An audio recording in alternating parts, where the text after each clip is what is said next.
Студентските домови во Скопје од октомври ќе блеснат со нов сјај. Незавидната состојба во која се наоѓа овие клучни места за студентскиот живот конечно се подобрува. Модернизацијата е главната цел на овој проект за реновирање на овие простории кои се изградени уште од времето на Југославија. Реновациите според планот треба да бидат завршени до 1 октомври. Утре имаме состанок со изведувач од Штрабак и со проектната единица од Министерството за образование и наука, каде што ќе ги договориме деталите на превземање на студентскиот дом Стив Наумов.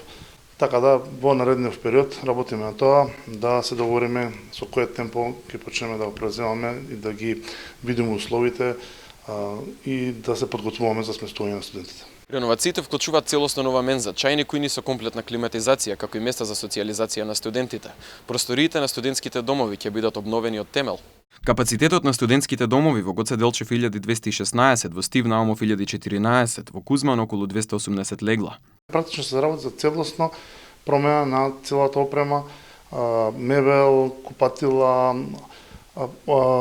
хидрофори, струја, топловодно грејење и така натаму, значи буквално се работи како за отварање на нови домови. Останат само ѕидовите. Се друго е сменето. Така да сите услови ќе бидат нови, најдобри моментално во регионот и пошироко.